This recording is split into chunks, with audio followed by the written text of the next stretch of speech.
Welcome to the Arizona Author Series. This event was recorded on May 11th, 2023. The Arizona Author Series is supported by the Arizona State Library Archives and Public Records, a division of the Secretary of State, with federal funds from the Institute of Museum and Library Services.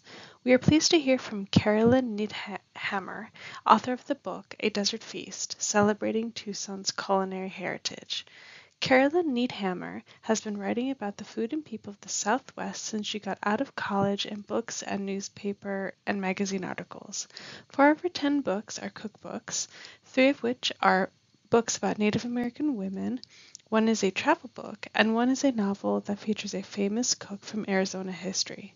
Her work has been translated into German, French, and Korean. Her latest book, A Desert Feast, Celebrating Tucson's Culinary History, is a look at southern Arizona's food history over the last 8,000 years, including the arrival and development of agriculture, and is an answer to why Tucson was named the country's first UNESCO City of Gastronomy. We are pleased to hear from Ms. Niethammer and glad you can join us. Okay, thank you. Let's see, do we have the okay, so now you're up there? Right, so you're going to have to do the screen share one more time. All right. Do you see it? Perfect. See it? Absolutely okay. perfect. Right. All right.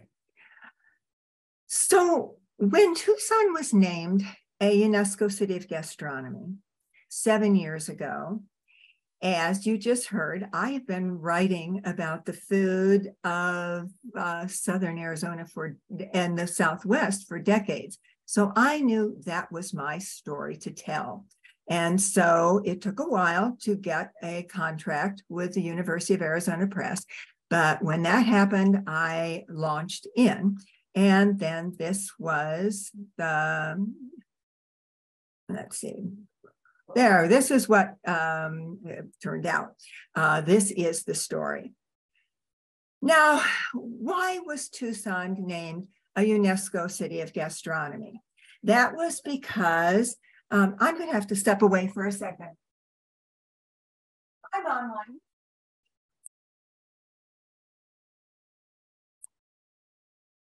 Okay. Some people said, of course, Tucson was named a UNESCO City of Gastronomy. We have the best tacos. And others said, how could that possibly be? We have not even one restaurant with 1 Michelin star. But in fact, it had to do with neither of those things. It had to do with Tucson's long living cultural heritage and the entire food system. So as I continue my talk, the first thing we're going to talk about is the living cultural heritage, and then we'll go into the food system. Carolyn, I'm just going to interrupt you just for 1 second. Yeah. If on your screen, you could just click on slideshow up towards the top. Okay, right. And then click from current slide.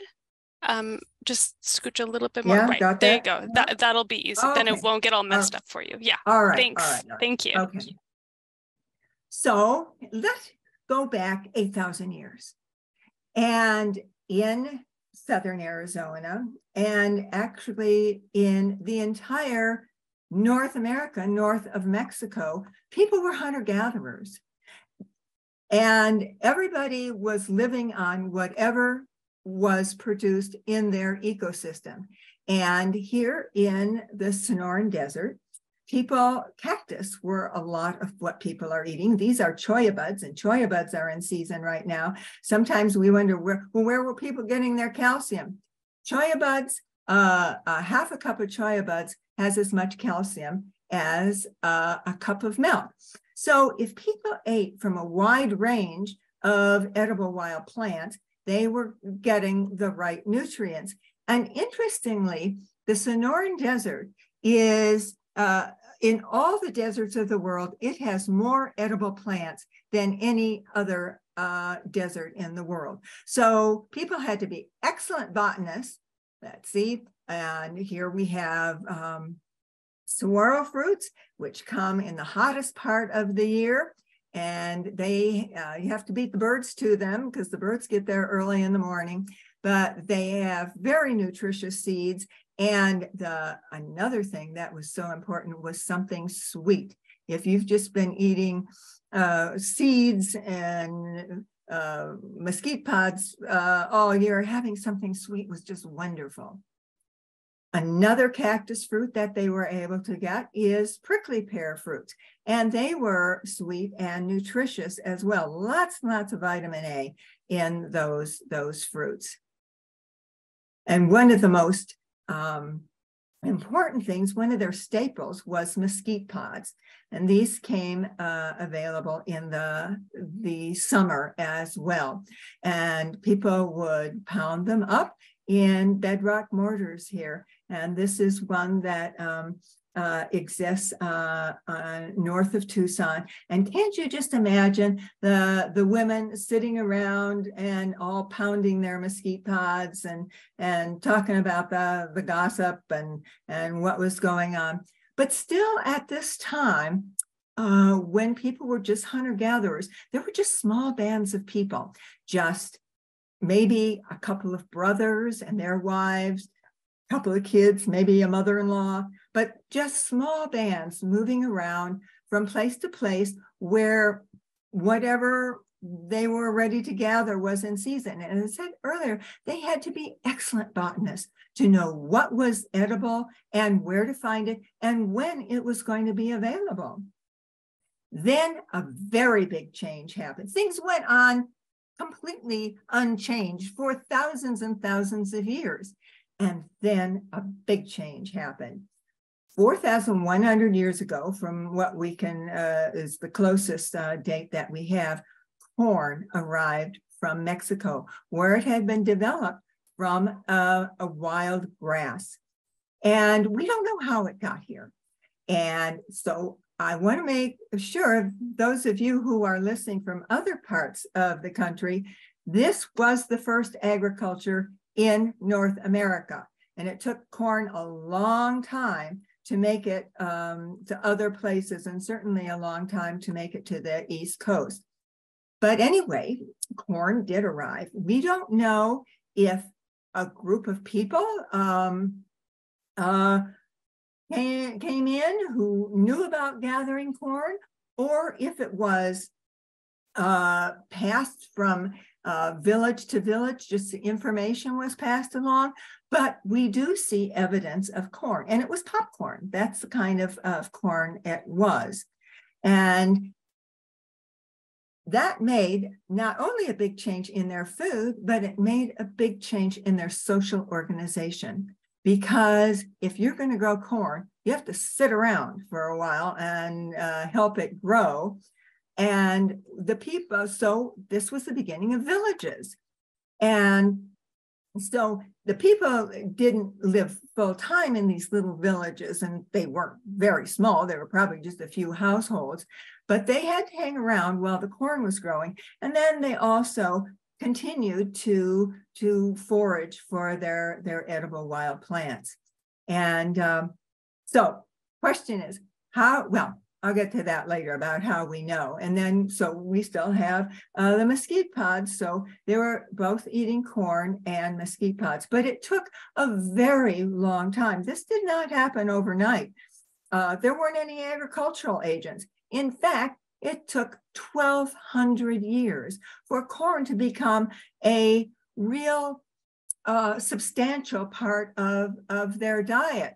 You can imagine if they tried to grow it once, then it didn't work out. You know, the matriarch would say, well, the heck with that. You know, we're not spending any time on that anymore. And then it took maybe a couple more generations for that little group to say, well, let's try this again. Okay, what do we got? What's next here? It wasn't, we hear about the three sisters. We talk about the three sisters, corn, beans, and squash, but it really wasn't until another 1,200 years that we see squash or gourds appearing in the archaeological record. So the arrival of corn, beans, and squash was really spread out over a long period of time. And of course, people were still gathering their edible wild plants. The other thing that they had to do was begin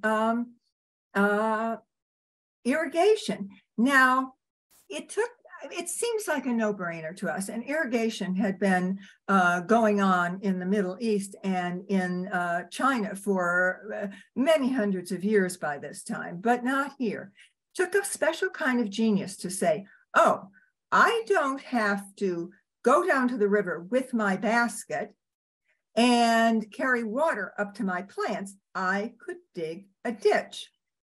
So that the first evidence of that we see after about 1,000 years. They were carrying water in baskets for 1,000 years.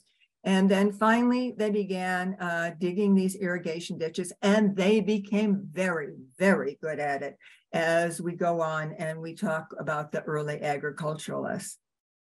Now, how do we know all this? How do we know this timeline? That is because there is something called a National Historic Preservation Act, and which is legislation intended to preserve historic and archaeological sites in the United States of America. There is also a similar law in Arizona. And so that means you don't necessarily have to save it, but you do have to document it in lots of scientific papers and so forth. And so if in terms of the corn, the reason that was found is that there was going to be a road widening at the base of what we call Sentinel Hill or A Mountain. And archaeologists knew that that is where some of the first villages were. And so money had to be put in the budget to hire archaeologists, and time had to be allotted for them to go out there and dig around and see what they could find. And as they got down, they found evidence of these irrigation canals, and they also found the evidence of corn. Now, how did they know the corn? This just got kind of amusing. You know those things that get in your teeth when you're eating corn, and you kind of have to dig them out? Well, the corn was long gone, but those little things that that archaeologists called couples persisted. So those things that get in your teeth, they lasted for over 4,000 years. And so that gave them evidence that the corn had been there. Okay, so here is an artist's rendering of some of what some of these fields might have looked like with the what we call the early agriculturalists. And you can see they were very, very good at what they did. And they grew not only corn, but some wild plants, and they were growing the squashes. They had domesticated some wild plants. And this particular picture is at the confluence of of two rivers and a big drainage from the mountains. So this was a perfect place to have a lot of agriculture. Why was this found? It was because the wastewater plant in Tucson needed to be expanded. And again, the archaeologists pretty much were pretty clear that something was out there. So they put money in the budget, sent the archaeologists out, and yep, they certainly found a lot of evidence. And as a matter of fact, one very heartening thing was when one of the archaeologists was using a piece of heavy equipment, he was scraping, and he saw something that looked like footprints. Now, this doesn't look like footprints to us, but we don't have the trained eye. So he stopped, called in his buddies, and they looked, and indeed, these were muddy footprints from a farmer probably 1000 BC. And we see the farmer walking along. It probably had been a big rainfall the day before. He was walking along, and there is small footprints beside him. That probably is this one of a little child. he picked up the little child, walked for a while.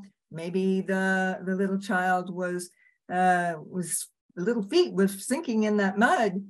And for the archaeologists, this was archaeologists who are accustomed to dealing with potsherds and couples.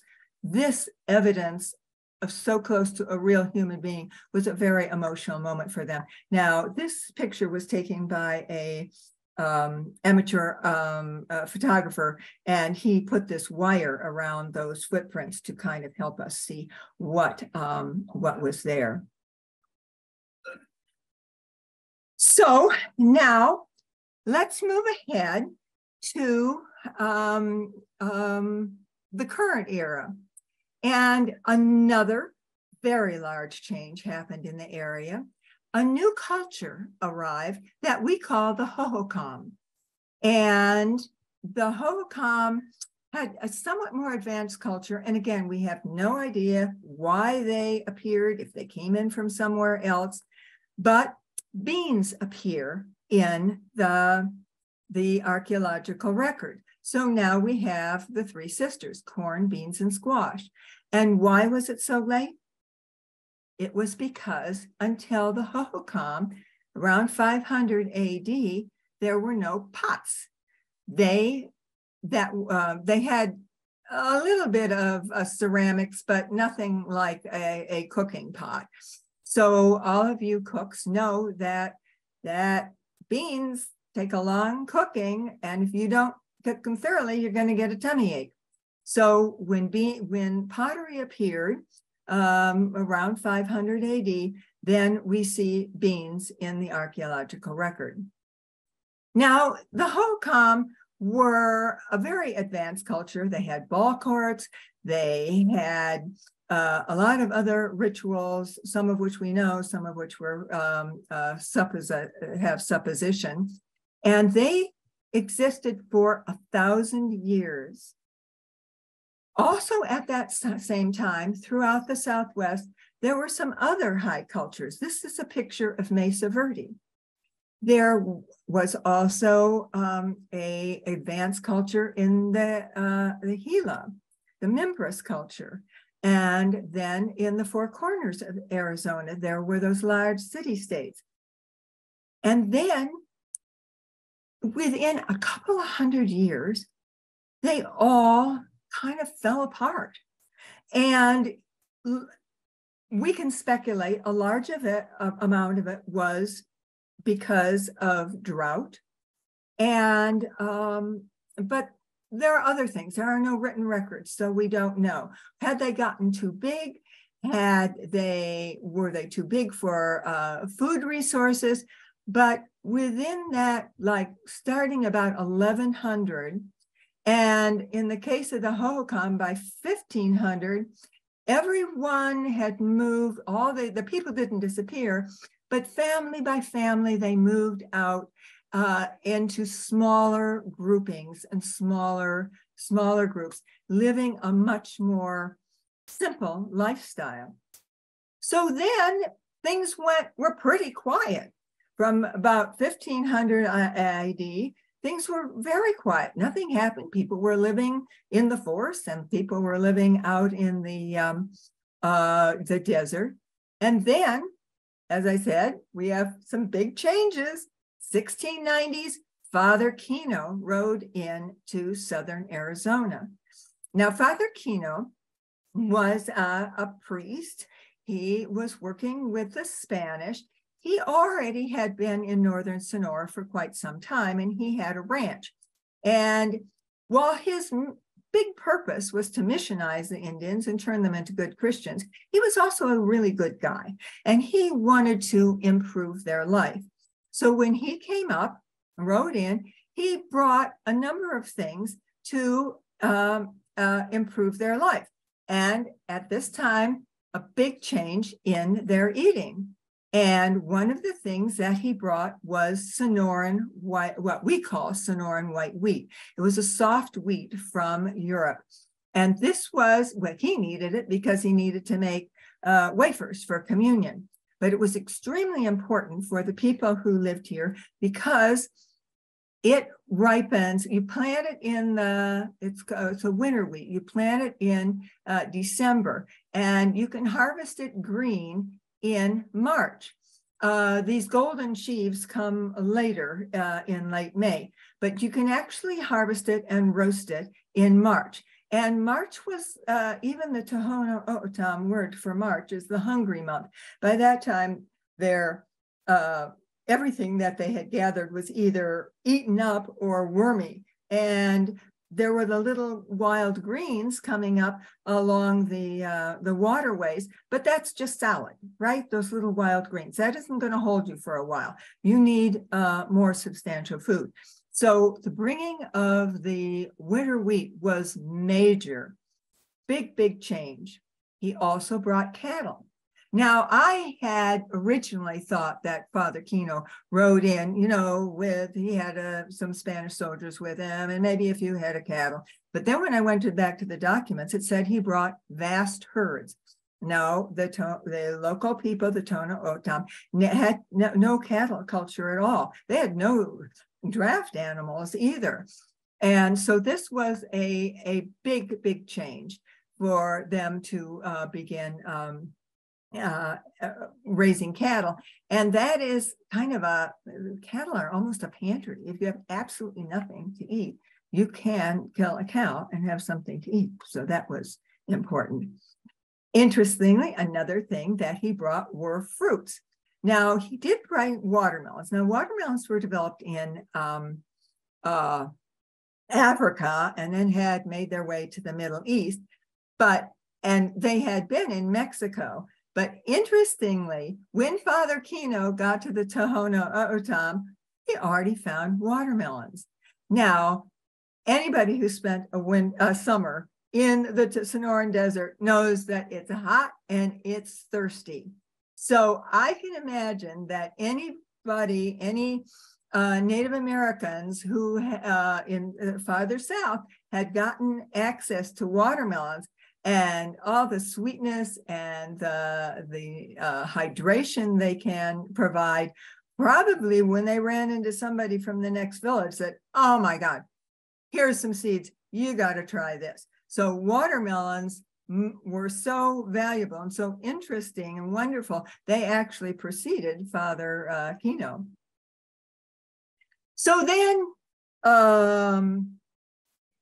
Father Kino was here in the 1690s. And so things, he sent priests, and sometimes the priests were there, sometimes they weren't there. And with his arrival, some miners began looking at the area and coming into the area, and people thinking, well, maybe these are Mexicans thinking about ranching. But in fact, it was a difficult area.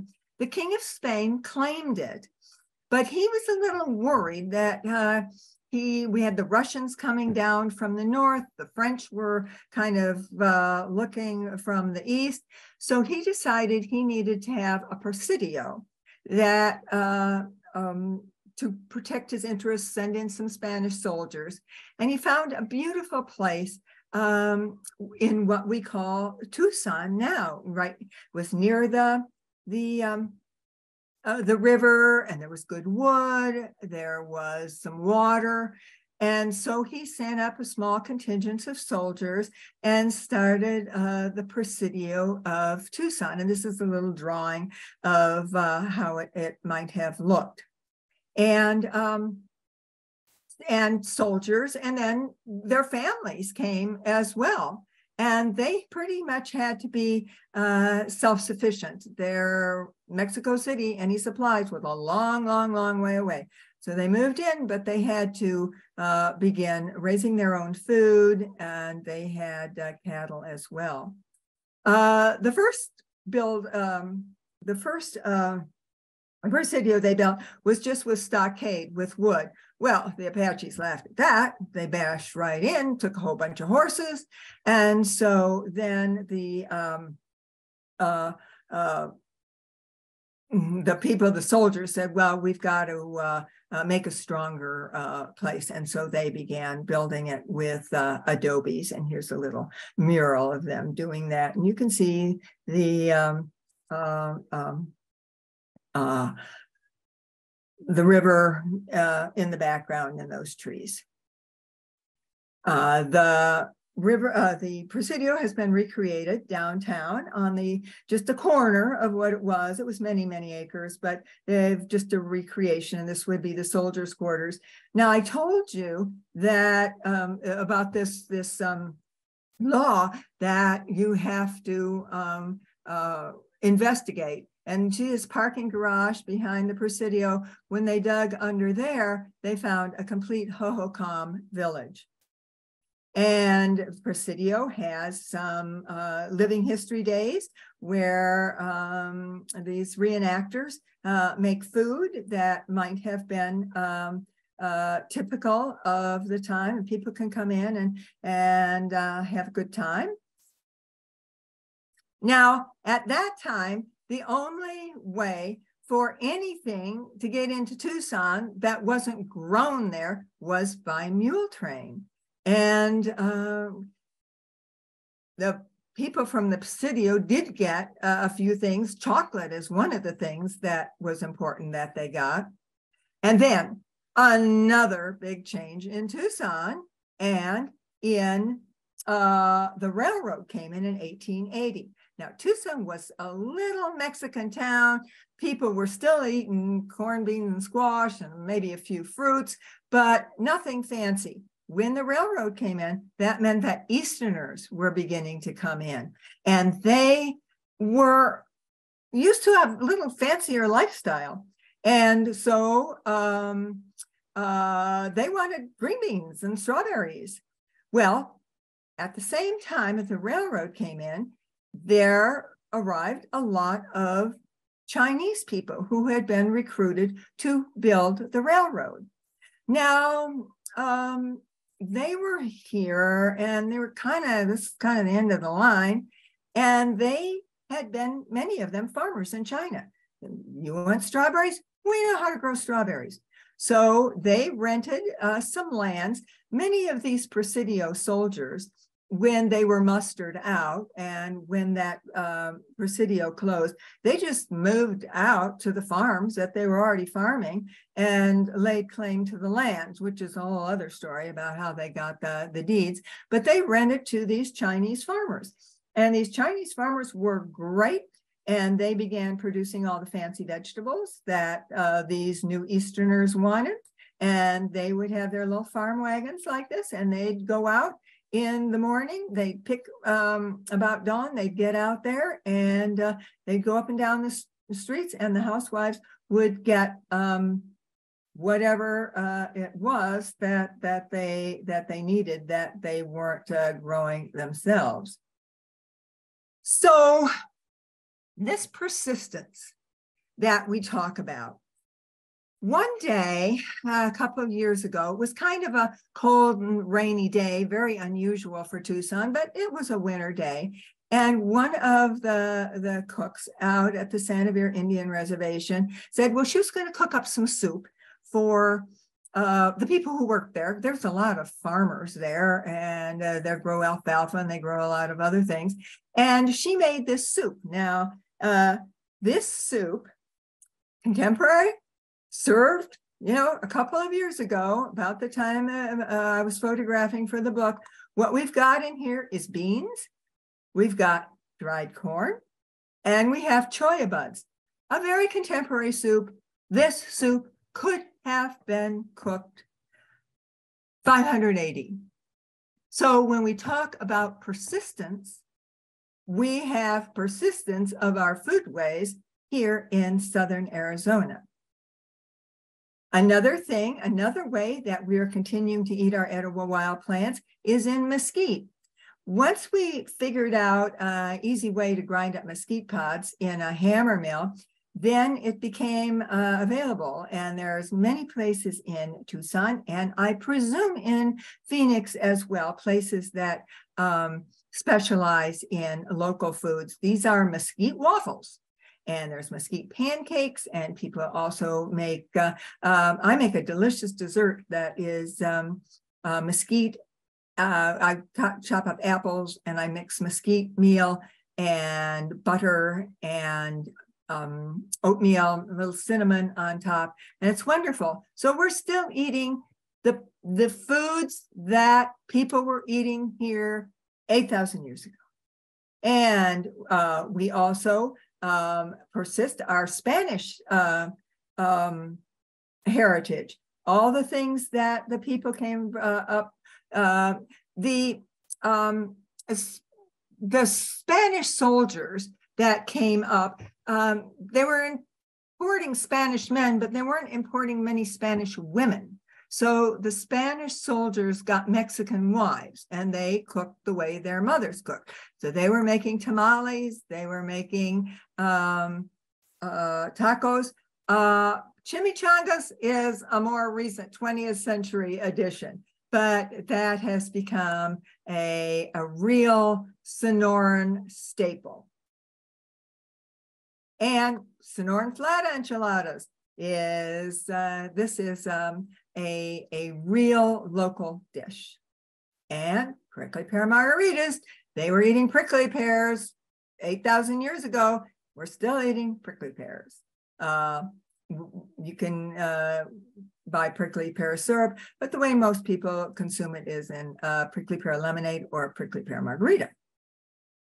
So there is another place, in addition to the Presidio, where you can go to see this early work, and we call it the Mission Garden. It is right on the same property where a garden was held for a small mission outside of Tucson.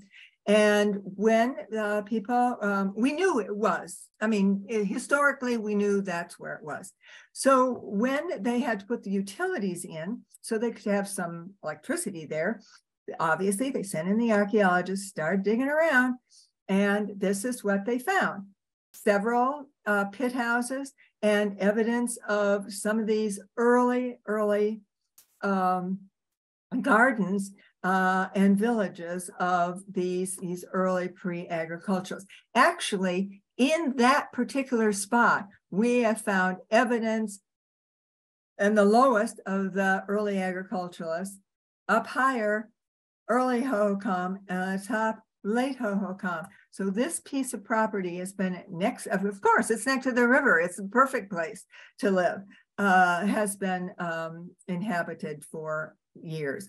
And they have they grow this white wheat, winter wheat, and they bring in the horses to do it. It's going to happen this year on May 20th. So if anybody wants to come out to Mission Garden, it's the harvesting of the wheat and the agricultural festival. Now, we cannot feed everybody in Phoenix and Tucson with small family farms, but we can do some of that. And here is a small farmer. He is north of Tucson in an area that probably was farmed by early agriculturalists. His name is Larry, and he just loves to grow vegetables. And here's a small urban farm. This Lorian, you would not know to drive by the front of her house that behind her house and the lot next door, she has over an acre of vegetables and herbs that she is selling. And she's also got chickens. You can buy the best eggs from her. So these people sell, and these are beans. These look like bean flowers to me. We can't only rely on these farmers. We should be growing some of our own food.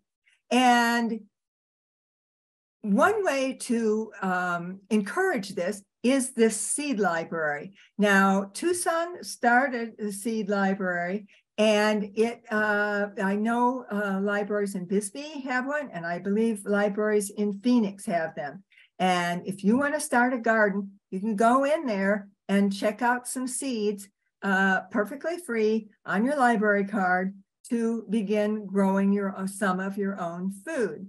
the idea also is for people at the end of the season to gather their seeds, because these are seeds that become adapted to our hot, dry conditions. And so you can share those with your neighbors and other library patrons.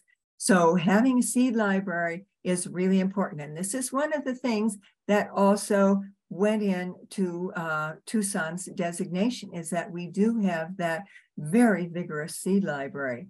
We also have Native Seed Search, which was started 30 years ago, and they have gathered these seeds.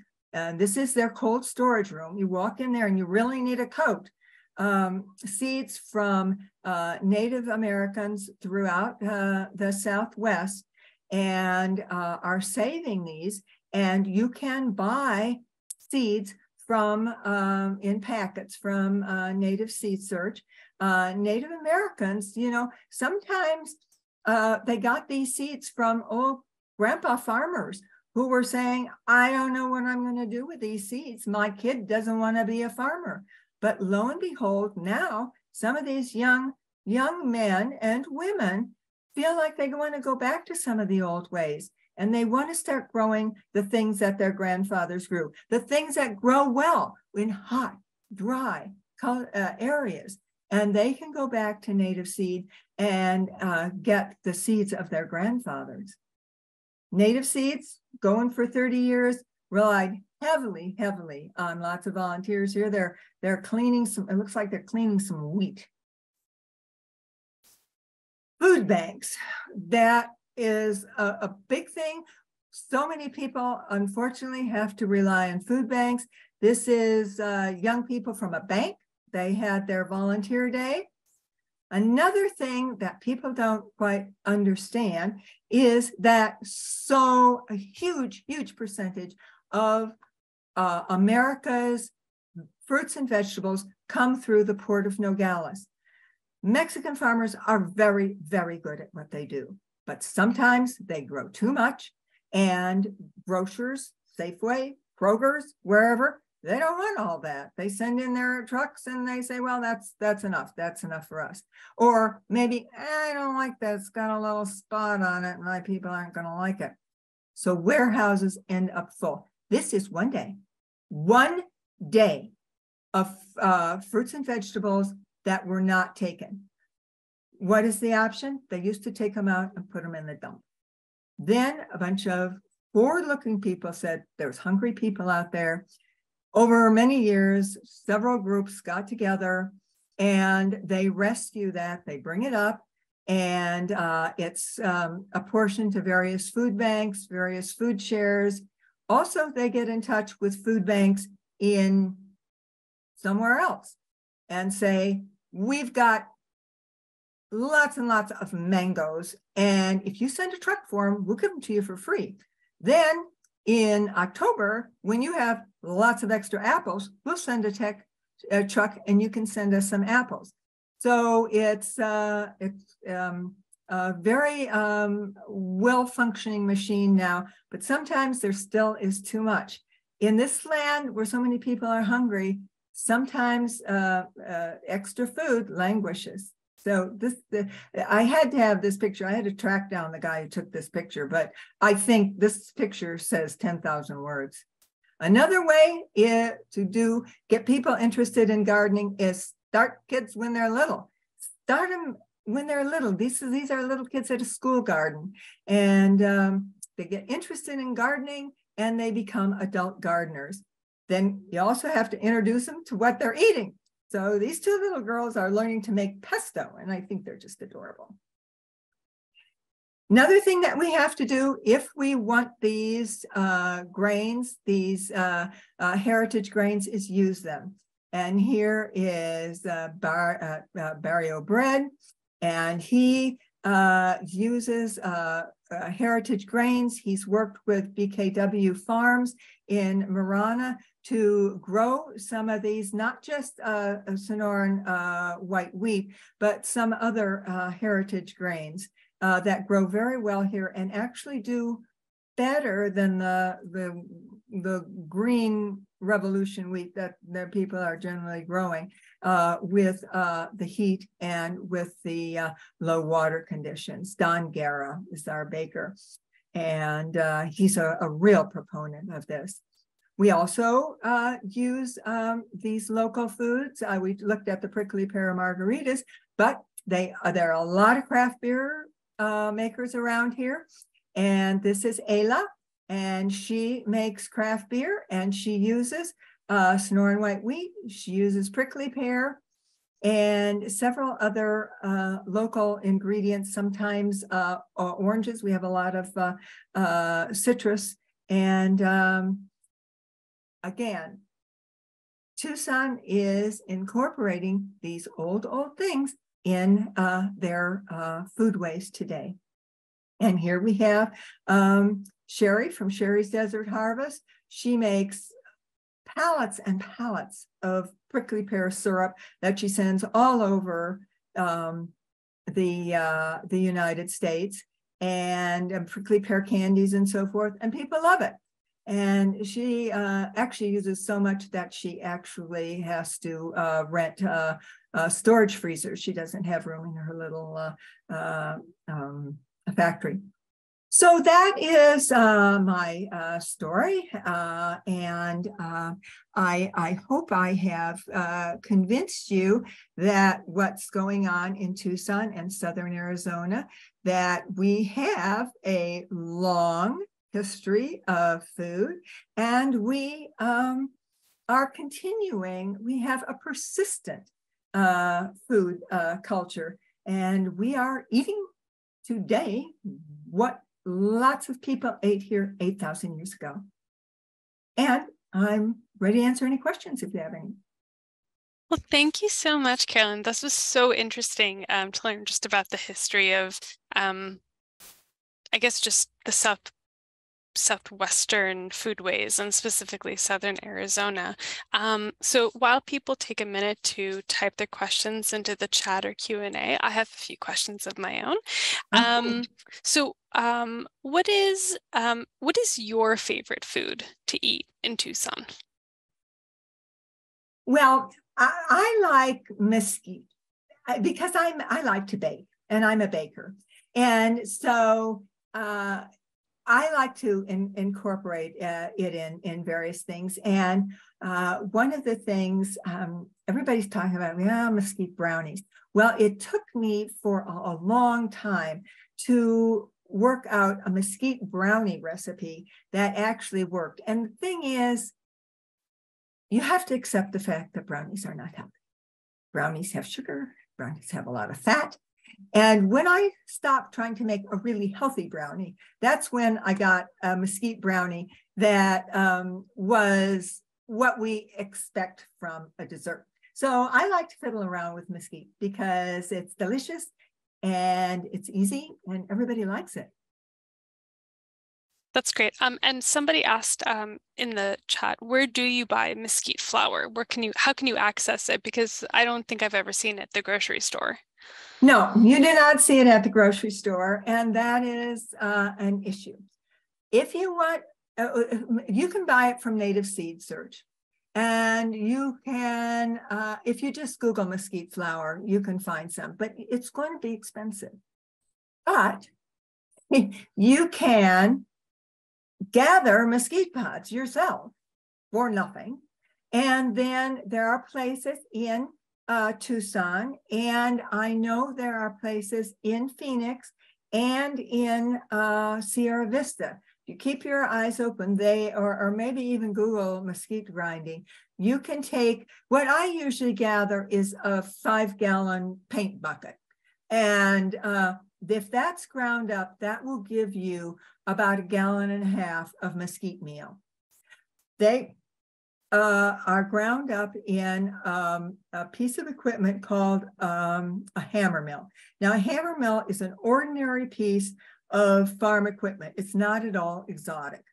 And a little group in Tucson has them. There's going to be a grinding at Mission Garden I believe in June. It's hard to say an exact date because it really depends on the weather and when the mesquite pods are ready to be harvested. And I should say, you need to pick them off the tree. Do not pick them on the ground because they can pick up something called aflatoxin, which is very bad for you. Grab those mesquite pods off of the tree when they are yellow and crisp. And then people have ground them up in a Vitamix. I don't have one myself. Until we got this business with the hammer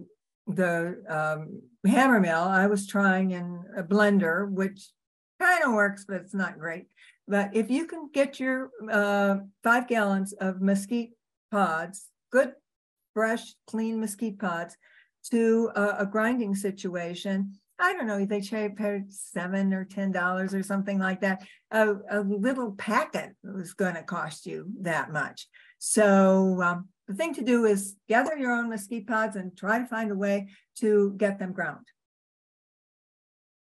Great. And then a follow-up to that is someone wants to know if your brownie recipe is in your book. No, it is not. It is not. But if you want to write to me off of my website, it's cniethammer.com. There's a place there that it says, I don't know, contact me or something like that. Click on that. I'll get an email from you and I will send you the brownie recipe.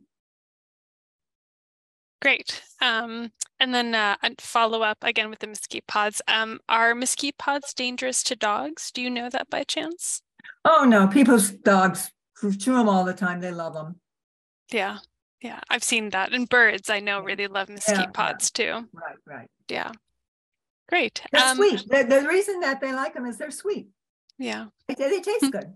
Yeah. And nice and crunchy, right? Right. Another question, what was there a specific ingredient or maybe a recipe that you stumbled upon in your research that surprised you?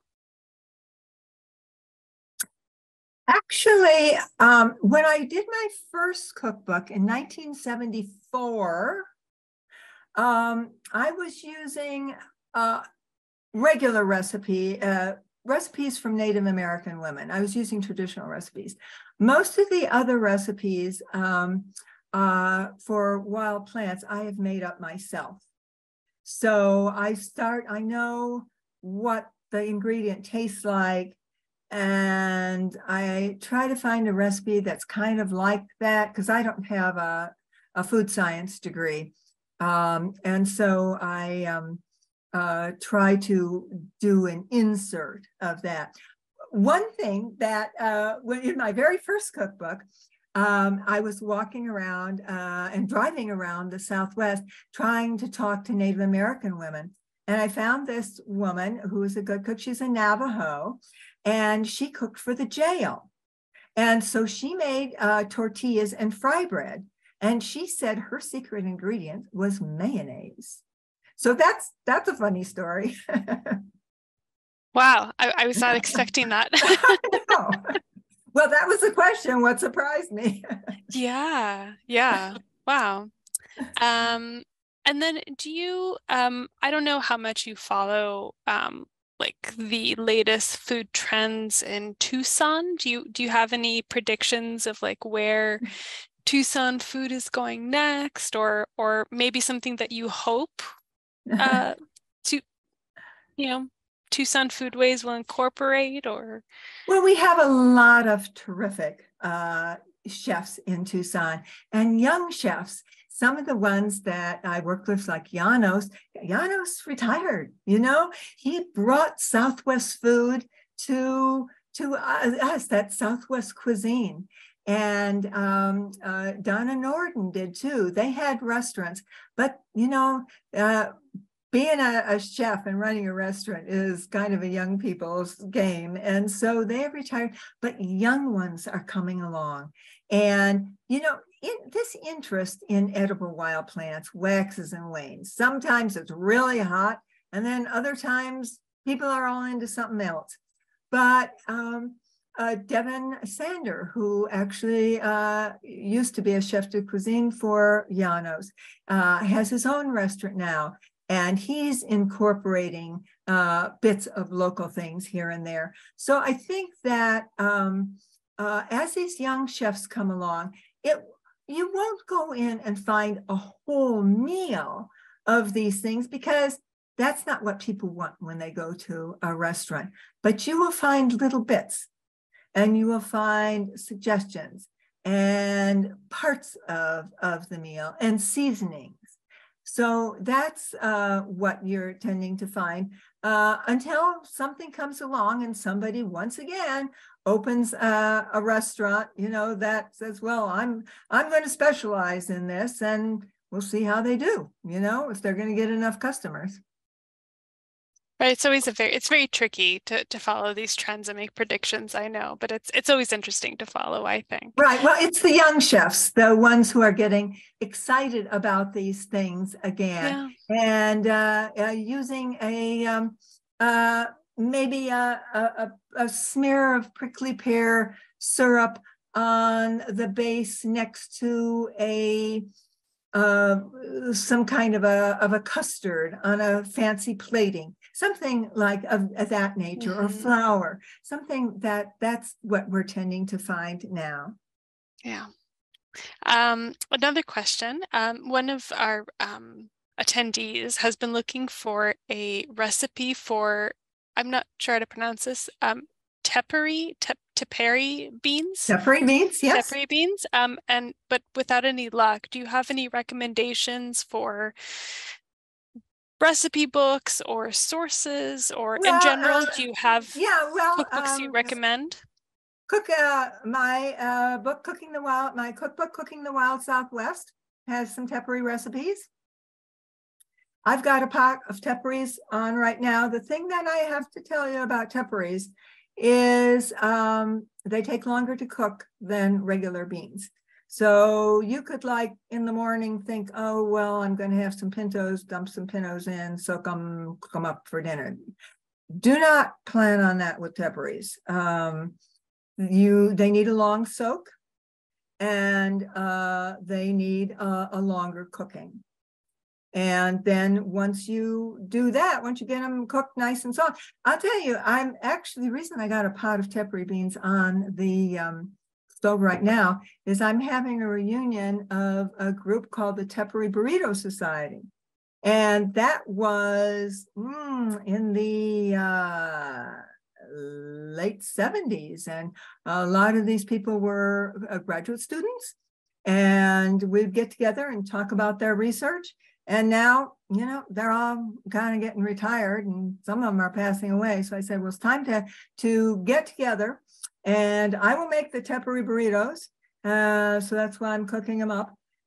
When we first started this, it was all new, it was all exciting. Teparies had almost vanished because agricultural agents had come in and talked the Native Americans into growing pintos because they had plenty of water with steam pumps. Now, we don't have so much water, and teparies are looking more interesting. But a few farmers kept them, and Native Seed Search was able to gather some and produce them. And now Ramona Farms, between Tucson and Phoenix, is growing teparies. And Ramona, on her website, has lots of good recipes for teparies and cooking of teparies as well.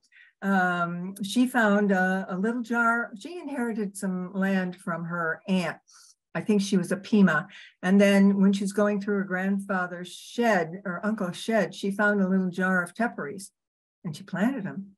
And so now she has acres and acres and acres of teparies. And so that's one place.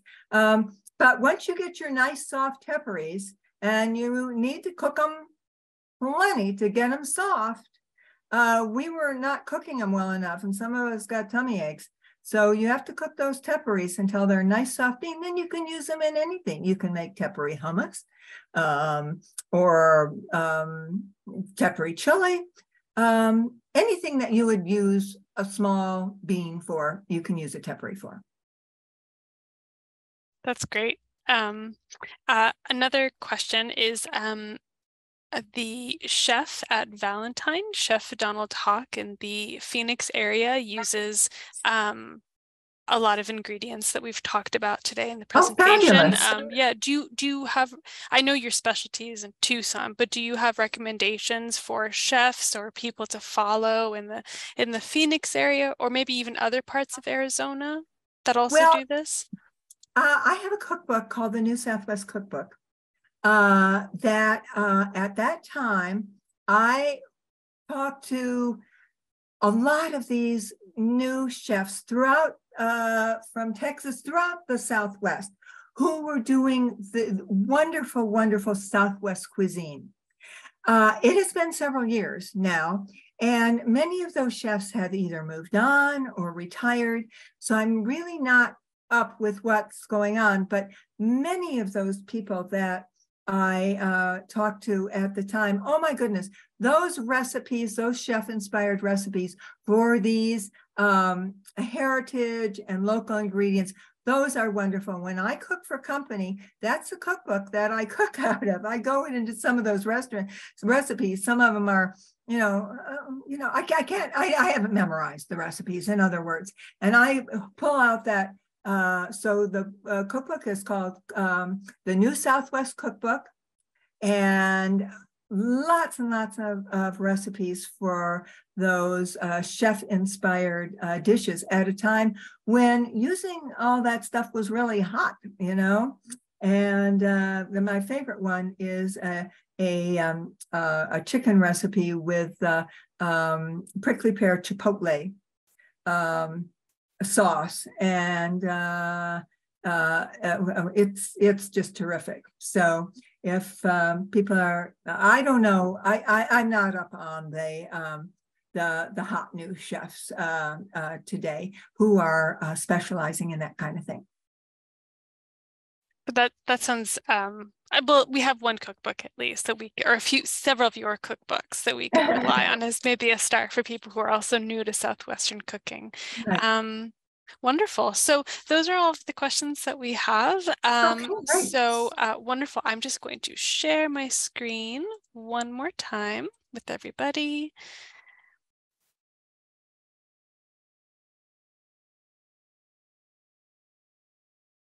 Come on. Okay. There we go. So thank you so much, Carolyn, for your presentation and for sharing all this information with us.